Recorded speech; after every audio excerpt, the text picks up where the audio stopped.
Today is December 4th in the year 2001. I'm Karen Herman with the Archive of American Television, and it is my great pleasure to be interviewing director Jay Sandrich at his home in Beverly Hills, California. Okay. I'd like to start out by asking you some questions about your early years and influences. And the first question is, what was your name at birth? Jay. J-A-Y. Any middle name? Yeah. Henry. Named after two grandfathers. And your last name was Sandrich? Sandrich, yeah. Right. Any nicknames growing up? Nope. No.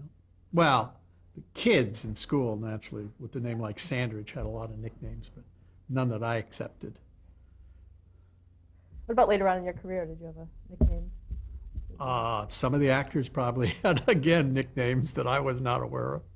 But no, it's pretty much been Jay all these years. When were you born?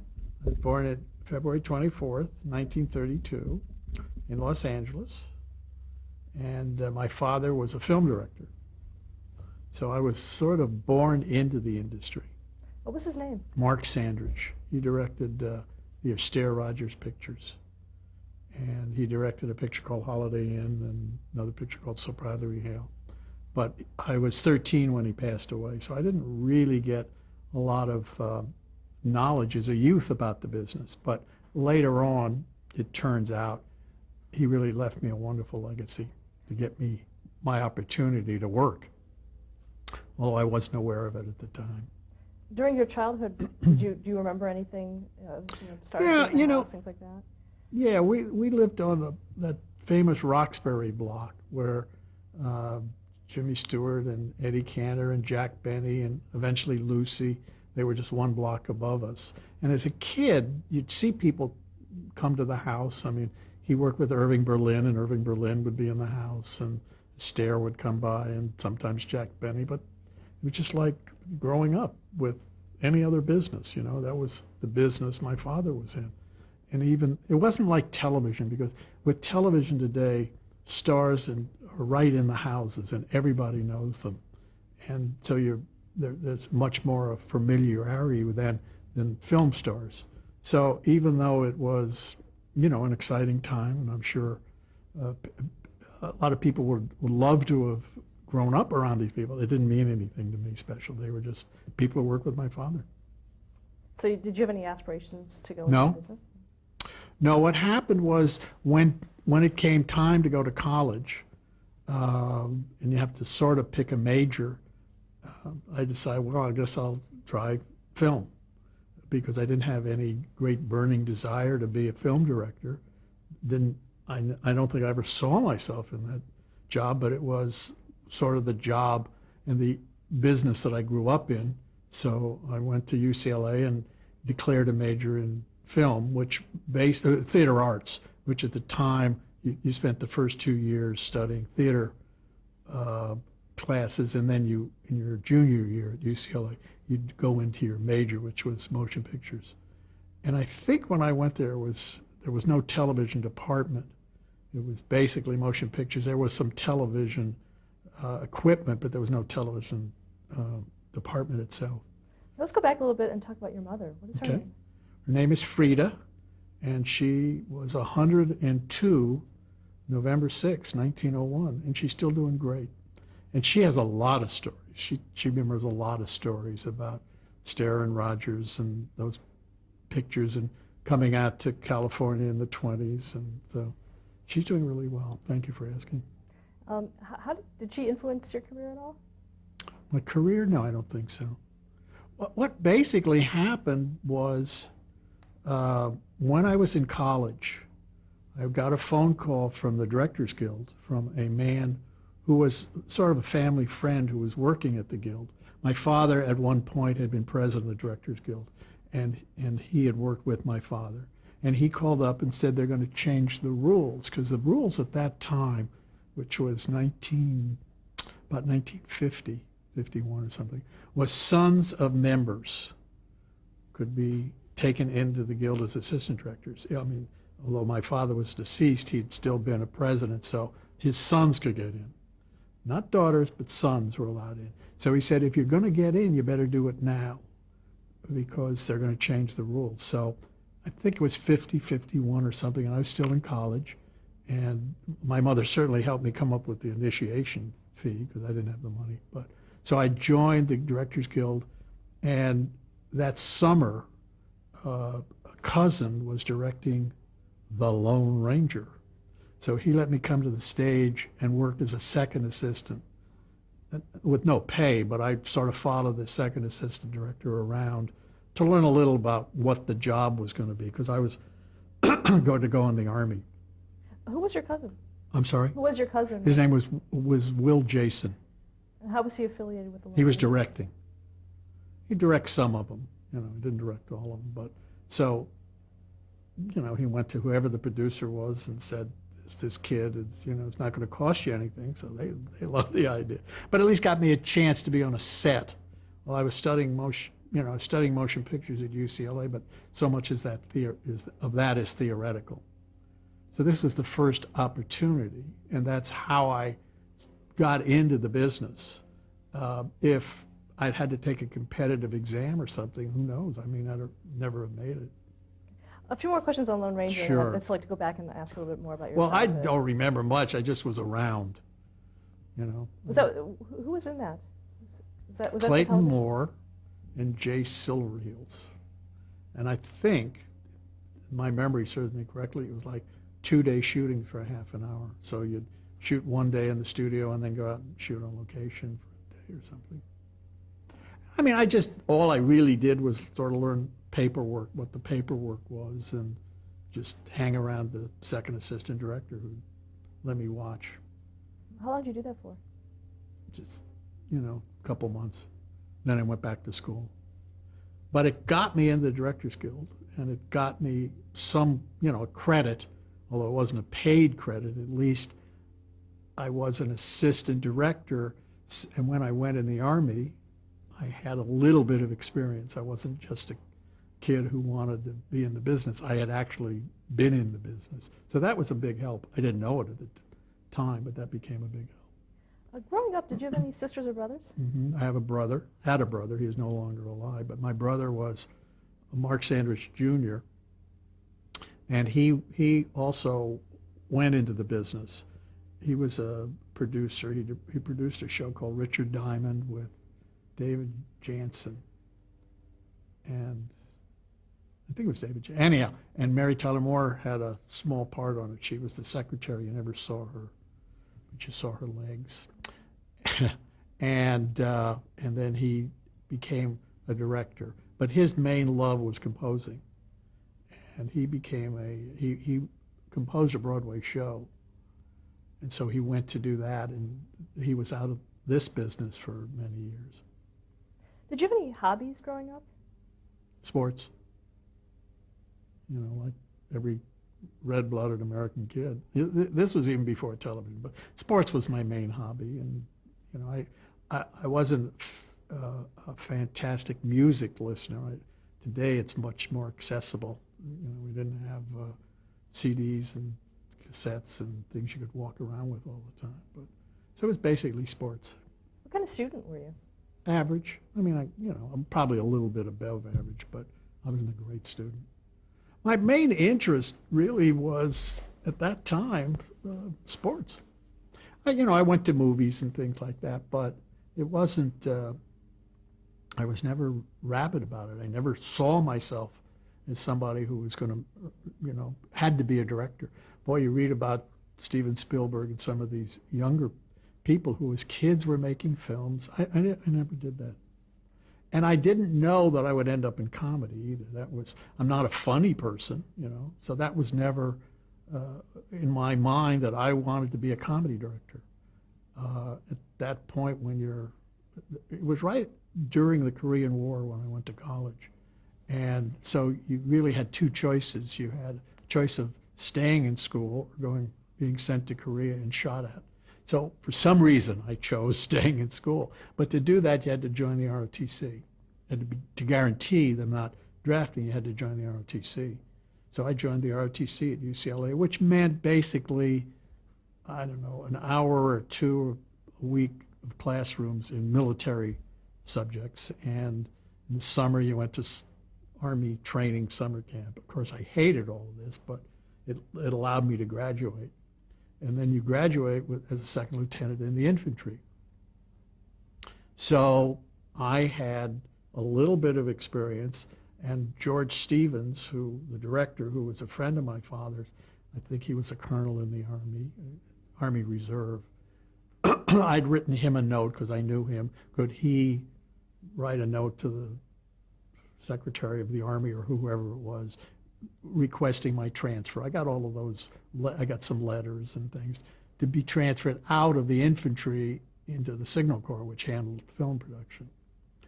And so I went through the basic officers corps, training corps, which was down in Fort Benning, Georgia. Not a lot of fun.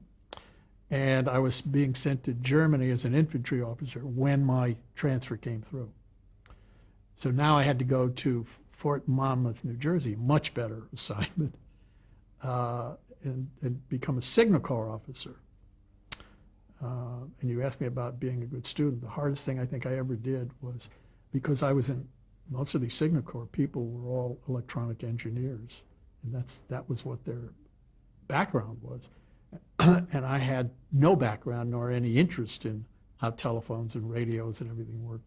So I really had to cram to get that, or they'd send me back to the infantry, and somehow I got it done. So from there, they sent me to an assignment again in New York City, which was where the Signal Corps had their troops based, and then they'd sent people around the world to make training films. And so that's what I ended up doing, making training films. As a California boy, they sent me up to Alaska at 50 below in the winter and to do outside training films, which was pretty awful. And I was up there for like December, January, and February.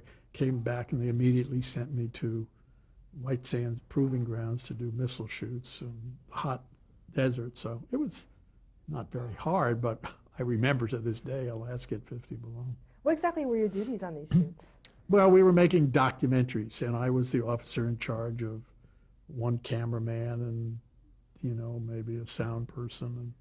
And we would just, whatever the assignment was, we'd make up a story and go out and do a documentary.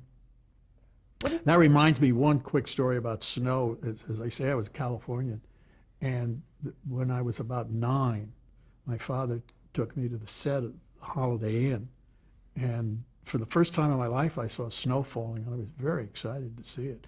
And somebody said, well, go over and feel it, So I went over and felt it, and of course it was plastic. But to me, it was snow. It was the first time I'd ever seen snow falling. And they sent me to Alaska. What was the most important thing that you learned out of making those training films that you could later apply to your career? How little knowledge I had. I mean, you think, well, I've gone to school and studied directing and or whatever, editing and all of those things, and so I'm really well qualified. I had no knowledge, no idea what I was doing. I didn't know how to tell a story. I didn't, I could probably, I guess I knew how to tell the camera operator, okay, shoot it from this angle and then we'll go to that angle. But I really didn't know, I had no idea of storytelling, how to really tell a story. So I think that helped me. Plus the fact that it was interesting for the first time to really be in charge. I mean, we were all the same age. I was 21 and the camera operator probably was a little older than I was. And he knew so much more than I did, but in theory, because I had those bars on my shoulder, I was in charge of what to do. And I do remember many a time saying, what do you think? How should we do this? So, it's like anything else. You really think you know what you're doing.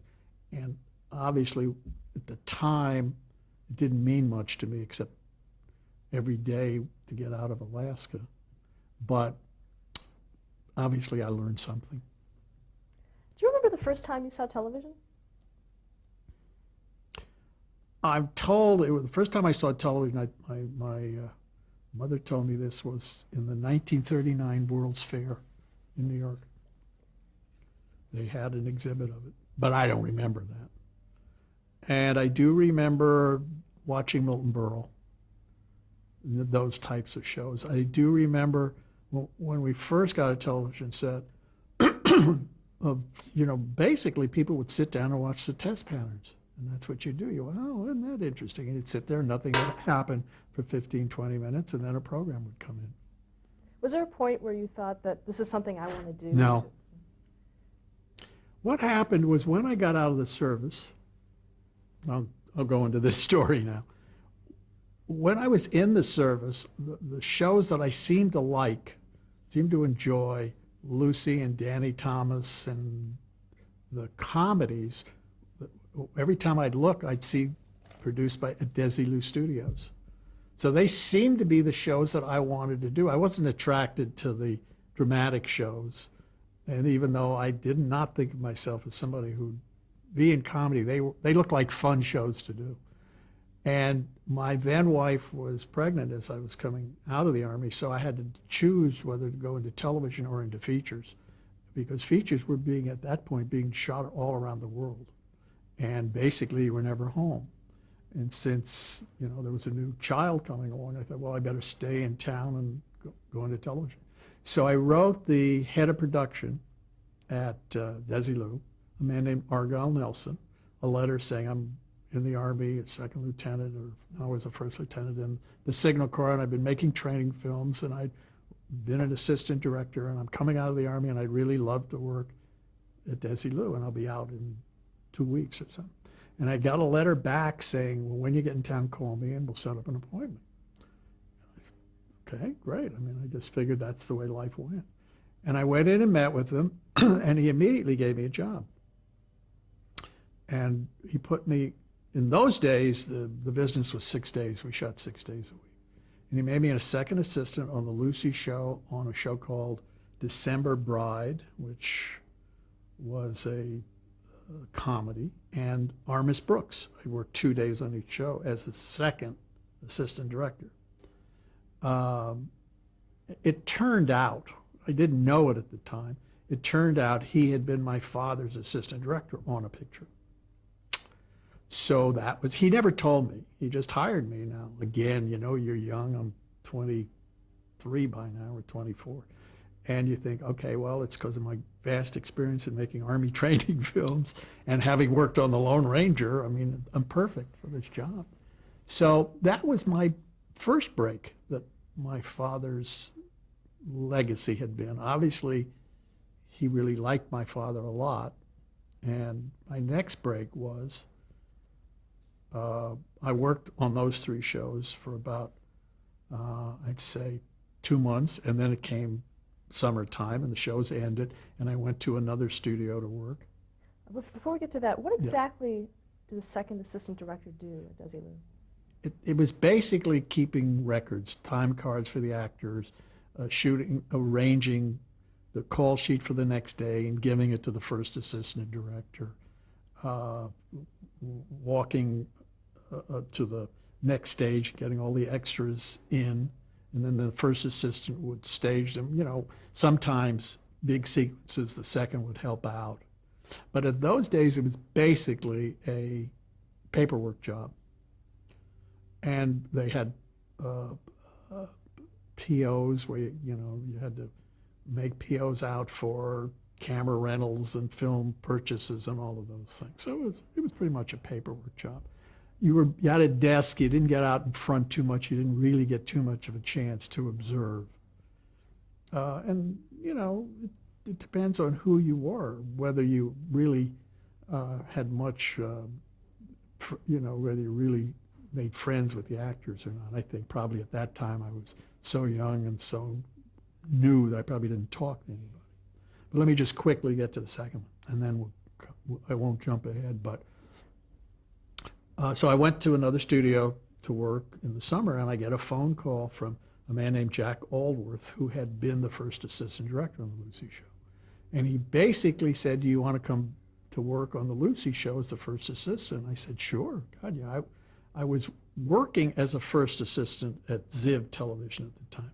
So I came home and said to my wife, Jack called me up today and he made a mistake. He said, do you want to come to work as the first? Of course, I know it's less money, but I'm going back as a second assistant on Lucy. What had happened is they'd made Jack, who had been the first, the associate producer. And they upped me to the first assistant director on the Lucy show. Now I'm 24. But again, the reason I got that job was Lucy's first picture my father had directed. And she later told me she was very nervous and kept blowing her lines, and he was really lovely to her. So what I'm saying is, without being aware of anything, there was that heritage that I got chances. If I hadn't been in the business, my father had been in the business and been the person he was, I probably never would have gotten all these chances I got.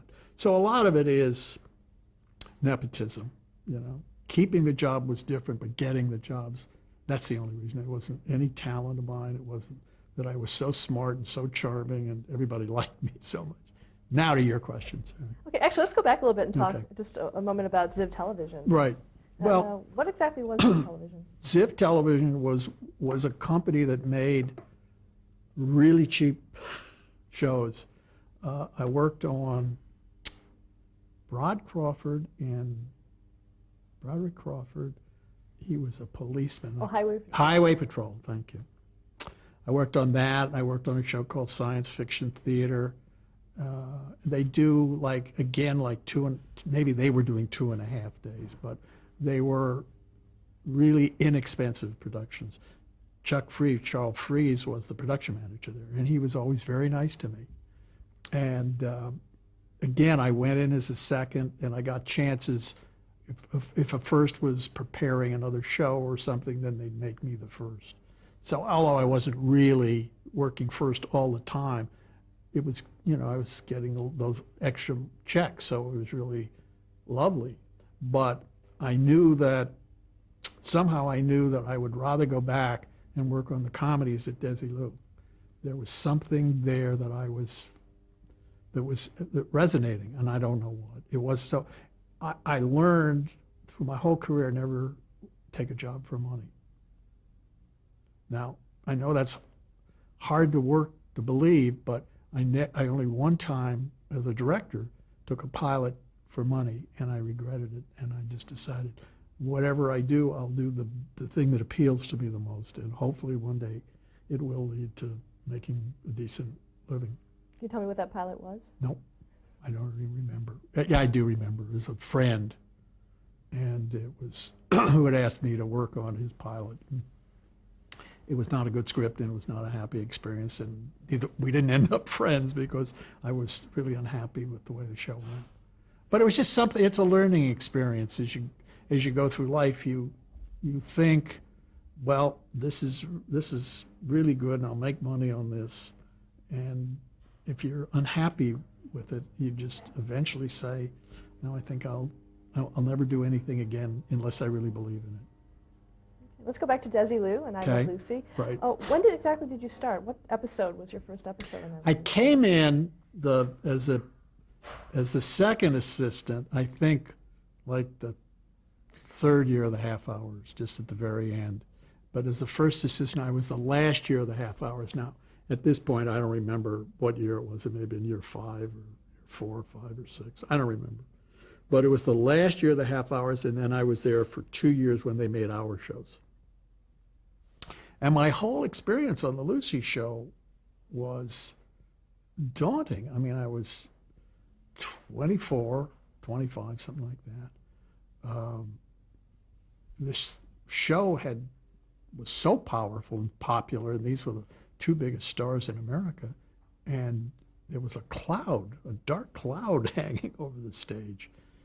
It was not a happy place to be by that time, because Lucy and Desi were having problems, and Vivian didn't speak to Bill Frawley, and Bill Frawley didn't speak to Lucy or Vivian if he didn't have to. And I didn't technically understand what I was doing. The first day on the set as a first assistant director is process, and I'd never worked on a process stage. I mean, if it hadn't been for Jack Allworth, who really helped me through, I was so in over my head. And technically I didn't really understand how to be a first assistant. I hadn't had, I'd had maybe 6 weeks as a second assistant. And personally, emotionally, I just wasn't ready to be put in the position of somehow being in between all of these forces that were going on. I mean, both Desi and Lucy were just terrific to me. I mean, they were really nice people, but it was at a tough time for them personally. And I somehow would be in the middle, because you'd have to go to Desi's office and say, we're ready on the stage. And is that, I'm redheaded there yet? No, Desi, it should be there in a second. Then I'd have to go to Lucy's dressing room and say, we're already on the set. Is that on the set? Yeah, he's on his way, Lucy. And their offices were near each other. So I had to sort of try to time it so they both walked on the stage together. And everybody had to be ready. And one time I'd gotten everybody ready, and then Vivian had wandered off for some reason. And Desi and Lucy got there, and Vivian wasn't there, and Desi blew, which he always did. Desi would just blow sky high.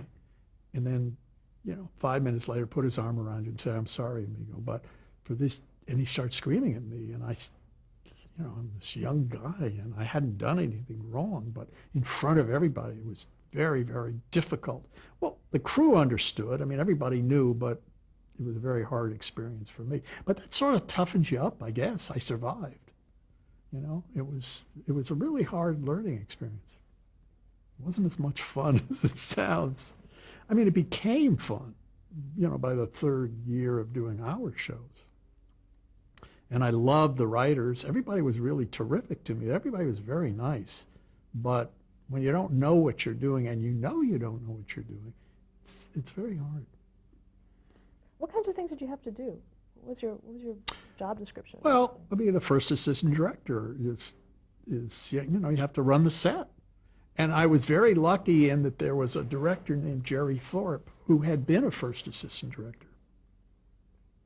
And he helped me immeasurably. And Jack Allworth was there to help me. I mean, I would do stupid things like, we'd be sometimes when we were doing on the hour shows, 1 camera shoots or 3 camera shoots without an audience. And I'd send somebody home because we were still in the middle of the sequence, but as an assistant director, I'd send somebody home because the director or Jerry didn't think he'd need somebody. And then 10 minutes later, he'd say, yeah, I have to do a reverse shot. The person was gone. Well, you learn as the first assistant, you never send anybody home as long as the sequence is still going on. And then, as I said, it was it was more personalities. How do I survive these volatile, successful, brilliant people?